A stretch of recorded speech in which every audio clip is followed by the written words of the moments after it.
O Rio de Janeiro sempre foi uma cidade de contrastes. Um lugar onde o sol nasce sobre o mar, mas também sobre becos em chamas. Onde a alegria e a tragédia caminham lado a lado, separadas apenas por um muro, um portão, um olhar. É nesse cenário que surgem figuras que se tornam lendas. Lendas de poder, medo e silêncio. E entre todas elas, uma se destaca: Edgar Alves de Andrade, conhecido nas ruas como Doca, ou simplesmente o Urso da Penha. Hoje, ele é um dos criminosos mais procurados do país. Mas mais do que isso, é o símbolo vivo de uma estrutura que aprendeu a sobreviver ao próprio Estado. Um homem que nasceu no abandono e construiu seu império nas falhas do sistema. Um general invisível de uma guerra que não tem fronteiras nem tréguas. Há uma frase antiga atribuída ao político americano Adlai Stevenson que diz: é difícil liderar uma cavalaria se você não sabe montar um cavalo. Doca aprendeu cedo a montar o seu cavalo, o da violência, da guerra e da lealdade imposta pelo medo.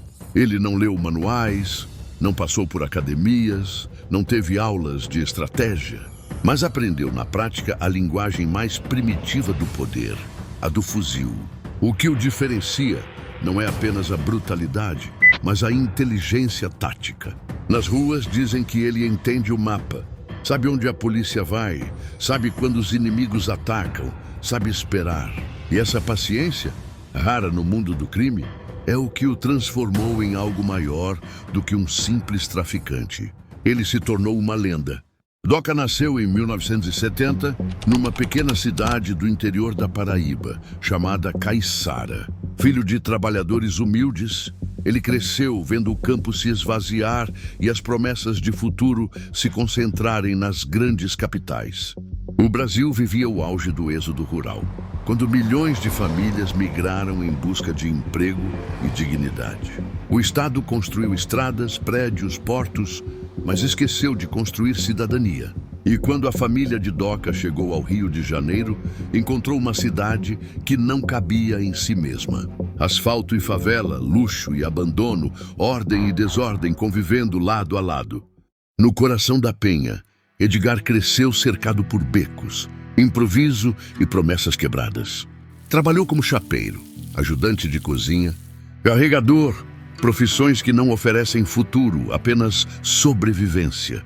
E talvez tenha sido nesse cotidiano sem horizonte que ele cruzou a linha invisível, que separa o mundo do crime com o resto da cidade. O recrutador, um nome que o Brasil inteiro conheceria anos depois. Elias Pereira da Silva, o Elias Maluco. O mesmo homem que comandou o assassinato do jornalista Tim Lopes.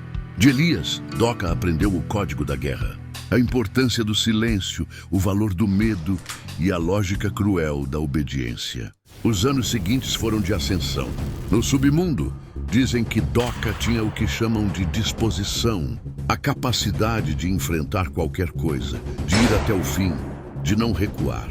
No universo do crime, isso é o que separa o soldado do comandante. E foi essa disposição que o fez subir na hierarquia do Comando Vermelho, a facção mais antiga e poderosa do Rio.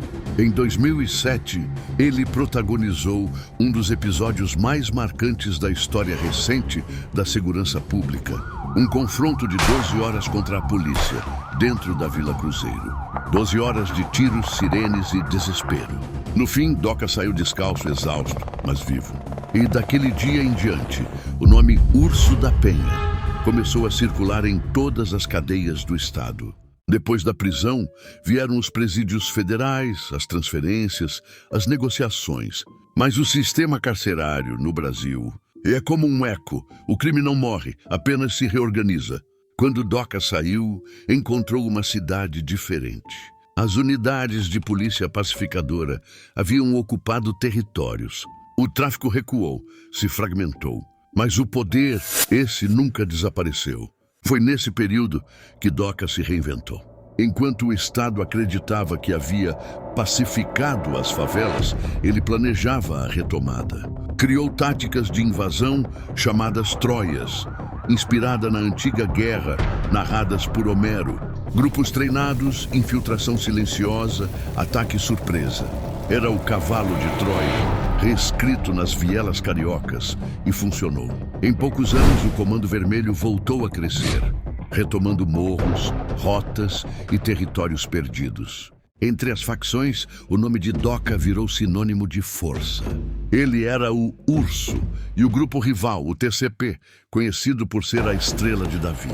Em um morro da Praça Seca, um mural surgiu com a imagem de um urso, símbolo do Doca. Dias depois, o TCP pichou por cima. Assim, por semanas, o muro foi pintado e repintado, até virar um campo de batalha simbólico. Mas a força de Doca não vem só da violência. Ela vem também da habilidade de se misturar com o cotidiano. Fontes apontam que ele administra territórios equilibrando terror e caridade. Em datas festivas distribui brinquedos, promove churrascos, sorteia motos. A mesma mão que castiga também doa. O mesmo método usado por líderes de cartéis no México e na Colômbia, a mistura entre medo e dependência. Assim, a população se divide. Alguns o temem, outros o defendem. E o Estado ausente observa. Na estrutura atual do Comando Vermelho, Doca ocupa a posição de comandante máximo das ruas. Ao seu lado, nomes como Pezão, responsável pelo caixa da facção, e Tiriça, que comanda guerras na Zona Oeste. Sob o comando de Doca, as ofensivas do CV se expandiram da Penha, até a Serrinha, da Vila Isabel até o Campinho. O mapa da cidade se redesenha à bala, e o urso observa de longe, invisível, mas presente. Em meio à lenda, há o homem. E o homem, por trás do mito, é acusado de crimes brutais. Em 2020, o desaparecimento de 3 meninos em Belford Roxo chocou o país. Segundo o Ministério Público, o caso teria ligação com o Tribunal do Crime local. As crianças teriam roubado pássaros de um parente de um traficante, foram punidas e depois sumiram. O nome de Doca apareceu no processo, não como o executor, mas como o homem que teria autorizado um castigo. E o castigo virou tragédia. 3 meninos de 8, 10 e 11 anos. Até hoje, nunca foram encontrados. Há versões que dizem que o próprio Doca ficou furioso com o desfecho, que mandou punir os responsáveis. Mas no mundo do crime, as linhas são sempre borradas. Quem manda, quem obedece, quem mata. Tudo se mistura no mesmo silêncio. Mesmo procurado, mesmo caçado, o urso continua solto. Segundo investigações, ele se esconde em diferentes comunidades, protegido por uma rede que mistura lealdade, medo e dinheiro. Em 2024, quase foi capturado na Rocinha durante um baile. A polícia chegou tarde demais. Naquele mesmo ano, uma operação da Polícia Federal, batizada de Buzz Bomb, teve como alvo seu círculo mais próximo. Mas o urso, mais uma vez, escapou. Hoje, ele é suspeito de coordenar o uso de drones armados, uma tecnologia importada de zonas de guerra, adaptada às favelas cariocas. Os aparelhos, segundo relatórios, seriam capazes de lançar granadas contra posições policiais. É a guerra moderna em sua forma mais crua, a fusão entre tecnologia e barbárie. Nas redes sociais, o nome Doca se espalha entre jovens que o idolatram como símbolo de resistência. Músicas, vídeos, tatuagens, apelidos. A tropa do urso virou subcultura. É o culto ao fora da lei, embalado por rimas e promessas de poder. A face que o Rio de Janeiro conhece há mais de 4 décadas. Doca não é só um homem, é o produto de um sistema.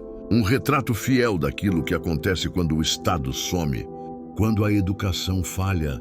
A desigualdade que transforma meninos em soldados e favelas em trincheiras. Enquanto o sol continua nascendo sobre o Pão de Açúcar, as sombras crescem nas encostas. Lá, onde o Estado não entra, onde a polícia teme subir, o poder é regido por quem sabe o valor da bala e o preço da lealdade. É ali que o urso da Penha reina, oculto, venerado e temido. O nome dele atravessa rádios, conversas e manchetes. Mas a verdade é que Doca é só mais um. Um entre tantos que o Rio criou e não soube conter. A cidade fabrica heróis e vilões com a mesma pressa com que apaga as suas pegadas. No fim, entender Doca é entender o próprio Rio. Um lugar de belezas incontestáveis e violências que nunca dormem. O Estado tenta capturar um homem, quando, na verdade, o que precisa ser capturado é o ciclo que o criou. Sobre um país que, ao negar futuro, acabou criando monstros. E talvez, olhando de perto esses monstros, a gente só esteja vendo o nosso próprio reflexo. Esse foi mais um História em Pedaços. Se você chegou até aqui, deixe seu like, se inscreve no canal e comenta aqui embaixo o que você achou desse episódio. A sua interação ajuda a manter vivo esse projeto. Um canal que tenta entender o Brasil, não pelos heróis que inventa, mas pelos pedaços que tenta esconder. Porque enquanto houver silêncio, a gente vai continuar aqui, contando a história, pedaço por pedaço.